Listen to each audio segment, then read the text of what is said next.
Welcome to my podcast, Experience Beyond with Anand. I come with almost 25 years of experience in insights and customer experience. And during my tenure, I worked with leading consultancies as well as on the client side role, implementing insights and CX initiatives.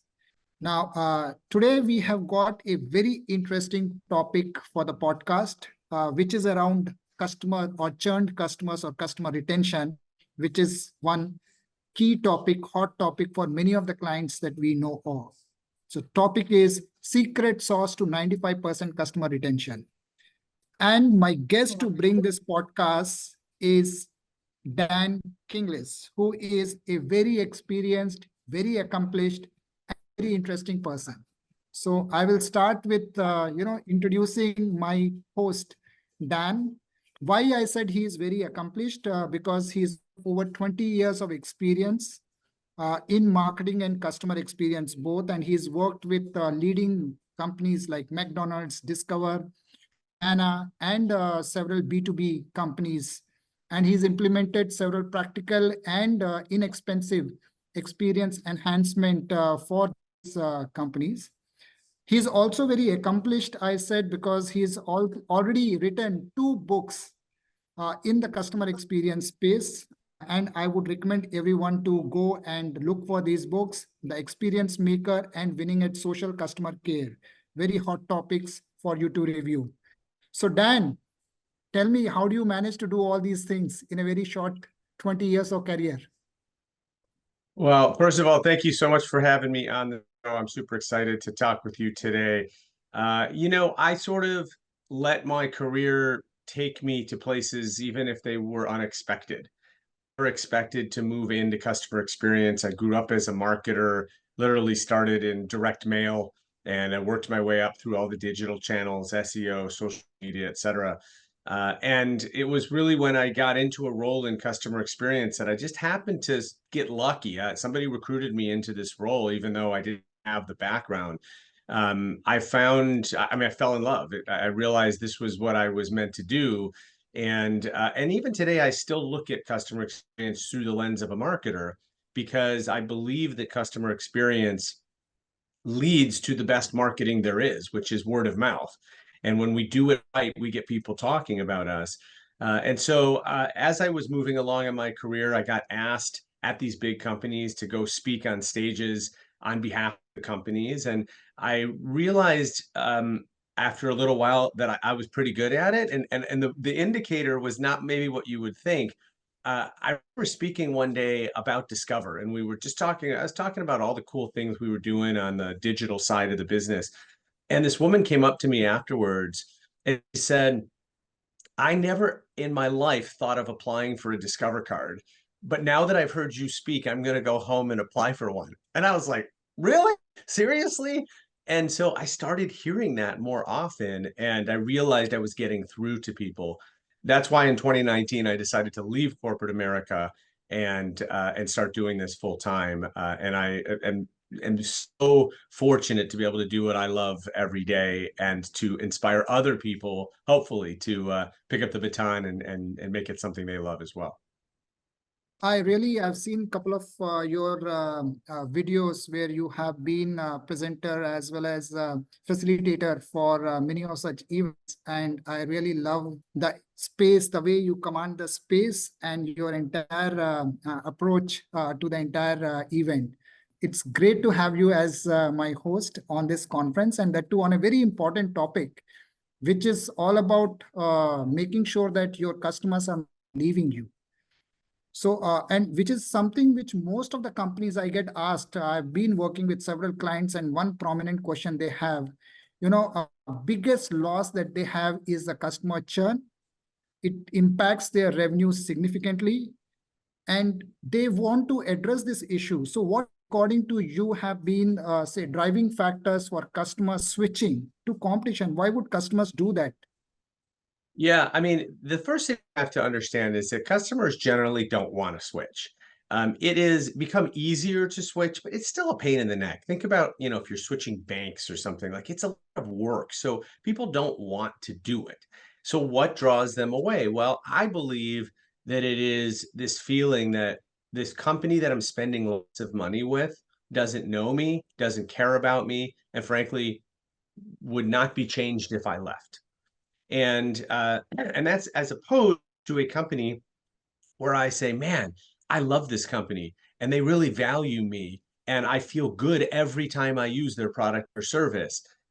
That's a customer that's never churning, right? And so the what has happened in so many businesses, and you know, I just only recently have I started to hear that private equity companies and venture capitalists are starting to focus on churn rate or its cousin, its opposite, which is retention rate, which is so important because for years and years and years, public companies, private companies, they're only focused on top line growth. They're only focused on bringing in new customers and in increasing sales. But if you're only focused on that, then you're not focused on the people that are walking out the door. And at least my experience in B2B is when you have a high churn rate, it puts even more pressure on your sales team because they're trying to make up for what has already been lost, and then they have to hit this year's goals.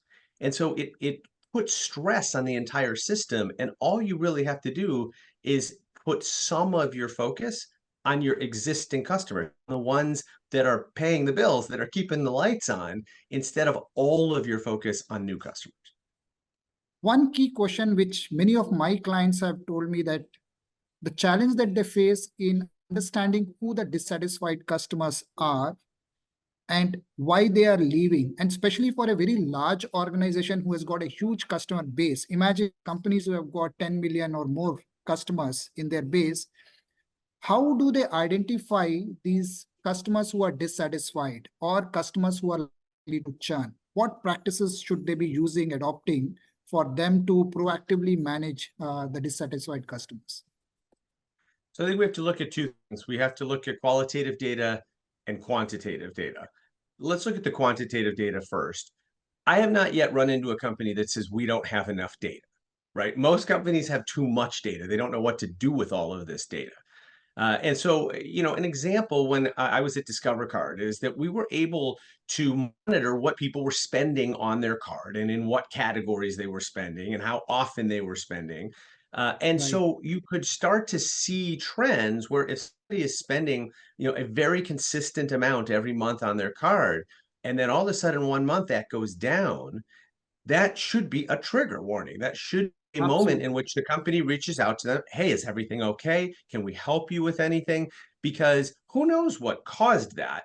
But one of the things that could have caused that is that person is testing out a new credit card and they're putting some of their spends somewhere else. So when we look at quantitative data like that, you could look at logins to your website. You know, this customer logs in very consistently once a week. Uh-oh, they didn't log in this week. Is that a problem? No, maybe they're just on vacation, or maybe it's the beginning of a problem. So we've got to be paying attention to the quantitative stuff. I think with the qualitative stuff, what happens is we often don't want to face complaints because we're very prideful. We believe in our businesses. There's a little bit of ego at play. It's hard to read complaints. And I always advise my clients, do not be afraid of complaints. In fact, you want to embrace them. Why? Because people who complain do so because they care. They actually want you to solve their problem so they can keep doing business with you. The people you need to be afraid of are the people that never complain and just leave. And I call this the leaky bucket. This is where, and every company has a leaky bucket. There are people that are walking out the door every day, never coming back, and never telling you why. So what's so bad about that is that you've lost a customer, your competitor has gained a customer, and you are none the wiser because you don't even know what you did wrong.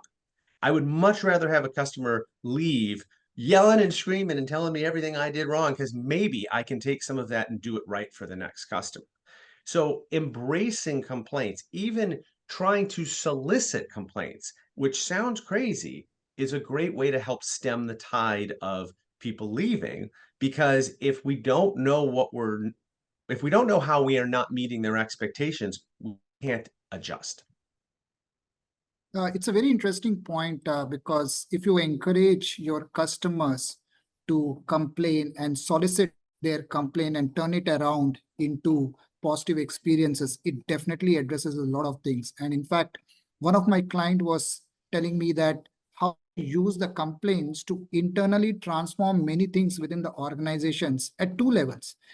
They were using the complaints to help them to build an innovation roadmap where the complaints were being used to identify gaps and improve their products, as well as they were using the complaint to enhance the entire customer journey, the pain points, addressing issues which are related to, say, staff or their touch points, which again, part of their entire strategy to enhance their competitiveness in the market. So brilliant point. However, there are a lot of brands which are concerned with or they end up doing the reactive approach to managing these churning customers. So they are acting very late in the customer journey. It's only by the time the customer is leaving and he is actually signing off saying that I'm closing my account in a banking term, that's when they start reacting and reaching out to the customer. Do you think it's too late? And should the companies, or what kind of strategies companies at this stage have to win back such customers? Or is it too late? Yeah, I think generally it is too late at that point, and I think that win-back strategies might bring you a small percentage back, but it's challenging. And every win-back strategy that I've seen usually involves some sort of a promotion. And the problem with that is that if a person is going to respond to a promotion from you, they're going to respond to a promotion from your competitor too. So it's only a matter of time until somebody gives them a better offer and they're gone again. So you're right in suggesting, and I believe that you were suggesting that we have to address this earlier on before they're walking out the door. And actually, I think this is where your background comes in customer insights. I have this theory that there are 3 steps to customer insights, and they spell out the word cat. I used to be a cat owner. Now I'm a dog owner, but I love them both. And CAT stands for collect, analyze, and take action. And what I find is that the vast majority of companies only do the collect and the analyze. And what happens is they bring in all this customer feedback. They do surveys, they do satisfaction surveys, all this stuff. They analyze it to death and they create reports on it. And they say, well, this is our NPS score and this is our customer satisfaction score. And they put a big report on the CEO's desk. The problem is, A, the CEO doesn't need another report on their desk. They've got plenty of reports. And B, just because we analyze the feedback and put it into a report doesn't mean anything changes. And it doesn't mean that we really know how we got here. This is my biggest criticism of NPS, is that it tells you, and that's called Net Promoter Score, is it tells you how you're doing this very moment in time, but it doesn't tell you why.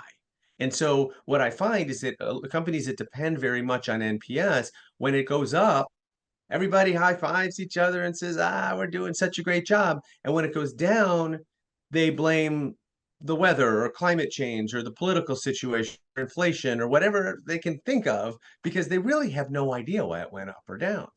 And so if we don't get to that third step, which is take action, then why do we collect the data in the first place?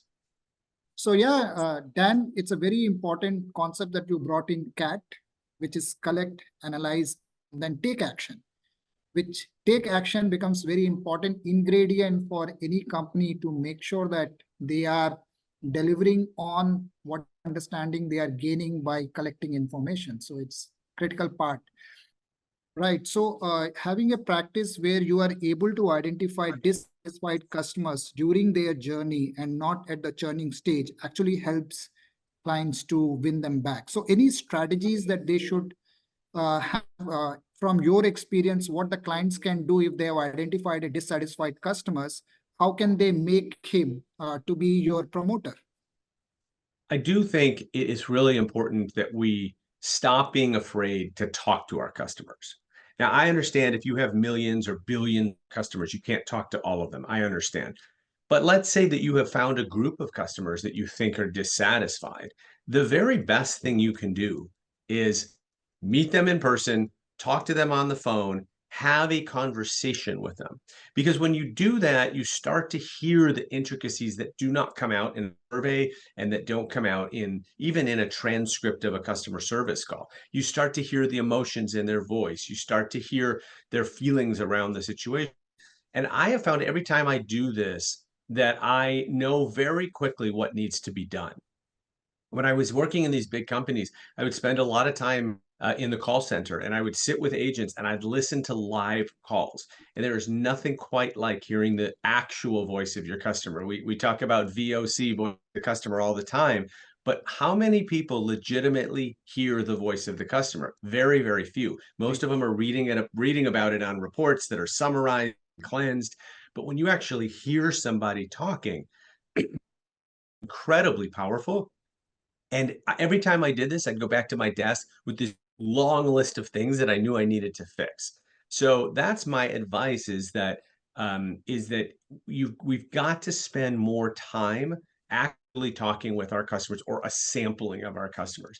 And people who say they can't do that, I always love to ask the question, and feel free to steal this. Go ask any company what their number one asset is in their whole company. And Anand, if they answer any question other than their customers, they're wrong, because customers are the only things that if they go away, we have no company. We can lose our employees, we can lose our building, we can lose everything. If we still have customers, we have an ongoing company. If we lose our customers, it's over. And so our biggest assets are our customers, and yet so many companies are afraid to actually talk with them. Are there any success stories where the brands have been able to turn around their detractors into promoters? Yeah, so one of my favorite stories about this come from the candy company Skittles, the candy. Yeah. And a number of years ago, Skittles made a decision to change one of the flavors of their main bag of candy. So there's 5 colors in there, and they changed the green color from lime to green apple. What was fascinating about this change, because at the time green apple was a very popular flavor, it created a separation of people. Some of whom were so happy that they got rid of lime and went to green apple, and some of whom, like me, did not like that change at all, because I love lime and I do not like green apple. So, and I used to buy, when I was eating candy, I used to buy bags of Skittles and literally separate all the greens out and throw them away, because I did not like that flavor at all. So Skittles was faced with millions of people on social media commenting about this one way or another. And I remember I was one of those people that commented, and they would usually respond to me, and it was a little bit snarky and sort of fun. So one day they decided they were going to bring lime back, and they were going to actually reverse their decision that they had made a couple of years ago, which in itself is really impressive because very few companies do that. But they started a marketing campaign that I thought was absolutely brilliant. They first of all sent an individualized tweet to every single person who had tweeted a complaint about moving to Green Apple. It was like 184,000 people, all including me, all got a personalized tweet that said, "We're really sorry for taking away lime. We'd like to make it up to you. We're going to bring it back." And there was a link to go get a free bag of Skittles. And then they did a massive campaign in which they apologized to all of the people that they had upset. And on the screen is a scrolling list of Twitter handles that is 184,000 people long. And I mean, it's like, it's scrolling so fast because there's so many people. I thought that was such a brilliant way to bring people back. And of course, when I saw this, I'm like, Skittles is one of my favorite brands ever. Even though they very much disappointed me by taking away one of my favorite flavors, but they made up for it by bringing it back and by having the marketing presence to sort of poke at themselves and to have fun with that product change. So it's a Very great innovative. example. Yeah, it's a great example of sort of taking a detractor and turning them back into an advocate. Very innovative and creative. Oh, thank you for sharing that story. Of So course. thanks, Dan. Yeah, it was amazing speaking to you, and thank you for sharing certain insights on how to manage your detractors and customers, dissatisfied customers. Very insightful. Thank you. Well, thanks for having me on. I appreciate it.